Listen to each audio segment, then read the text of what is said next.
ہمیں دین پر عمل کرتے ہوئے کیا مشکل پیش آئی؟ ہم تو دین کی راہوں کے مسافر ہوئے تو عزتیں پائیں، ہم نے اللہ کا نام لیا تو لوگوں نے پیار دیا، ہم نے عبادات کے طریقے اختیار کیے تو معاشرے میں شریف کہلائے۔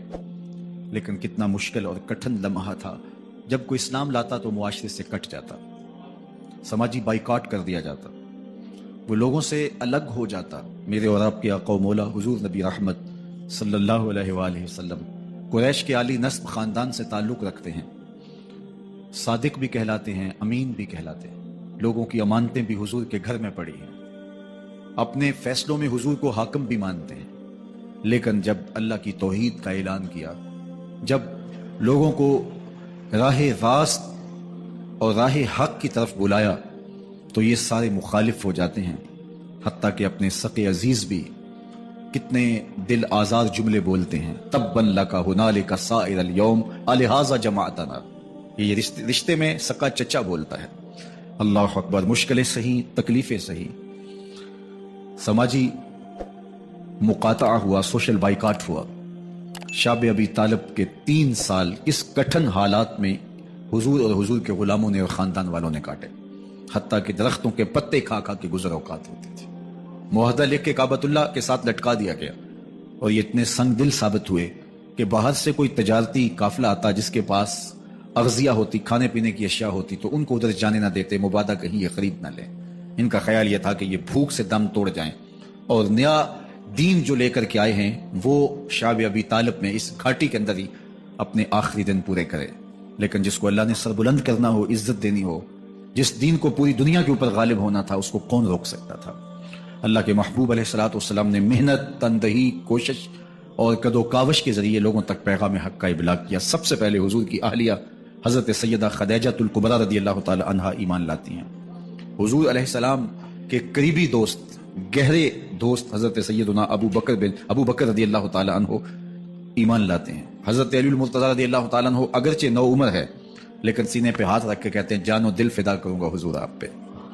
حضرت بلال حبشی اسلام لاتے ہیں، حضرت عمار ابن یاسر، حضرت سمیہ، حضرت یاسر اسلام لاتے ہیں۔ 38 لوگ ایک ایک کر کے اسلام میں داخل ہوئے۔ کفار تو چاہتے تھے کوئی دوسرا شخص ان کے ساتھ کھڑا نہ ہو، تو جب 38 لوگ حضور کے ساتھ کھڑے ہو گئے تو ان کے لیے بڑا اذیت ناک لمحہ تھا کہ یہ تحریک جس کو ہم روکنا چاہتے ہیں یہ پھیلتی چلی جا رہی ہے، لوگ اس کے ساتھ شامل ہوتے چلے جا رہے ہیں، اور لوگ ان کے لیے محبتیں اور ان کے لیے پیار پیش کرتے چلے جا رہے ہیں۔ عبداللہ ابن جدعان کے گھر کے قریب سے میرے حضور گزر رہے تھے کہ ابو جہل نے دیکھ لیا اور ہاتھ میں نوکیلا پتھر پکڑا اور حضور پہ حملہ آور ہو گیا۔ آقا کریم علیہ السلام نے کوشش کی کہ الجھاؤ پیدا نہ ہو، لیکن یہ اس بات پہ تلا ہوا تھا کہ حضور کو اذیت دے۔ اس نوکیلے پتھر سے حملہ آور ہو کے حضور کو گہرے زخم دیتا ہے، حتیٰ کہ حضور کے مبارک بدن سے خون بہنے لگ جاتا ہے۔ وہاں سے حضور سین حرم میں پہنچتے ہیں اور اللہ کی حضور سر بسجود ہو جاتے ہیں۔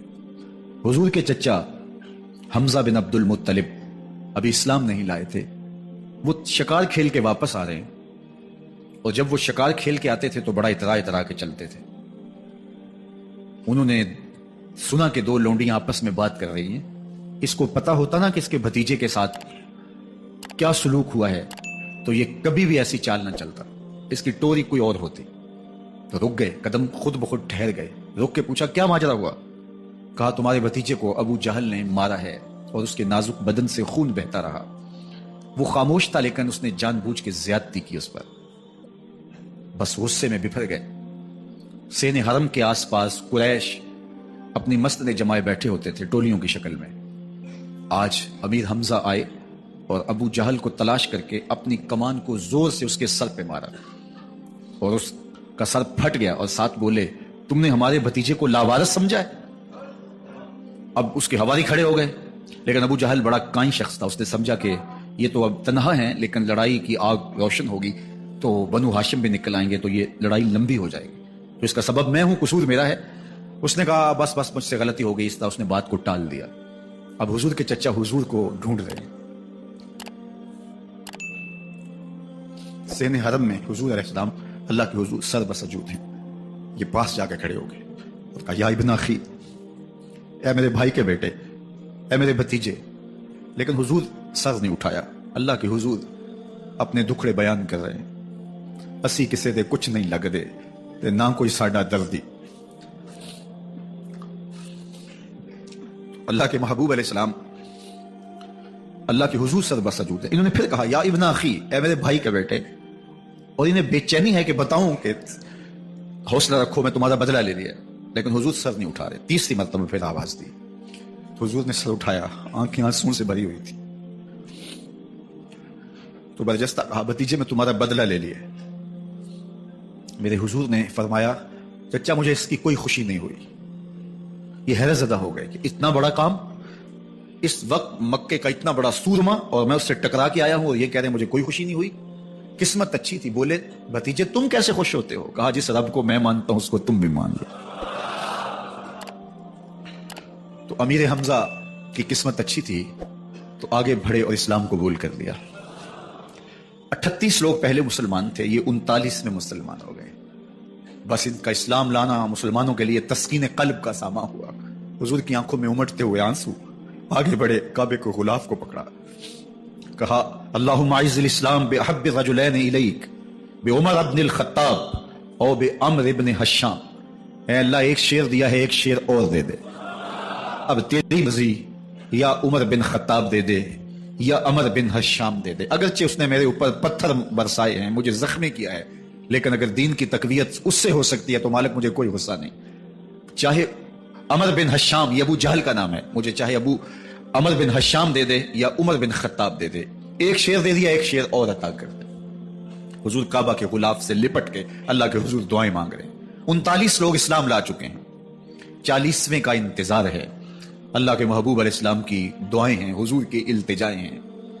ادھر یہ خبر پورے مکے میں پھیل جاتی ہے کہ حمزہ بھی ایمان لے آئے.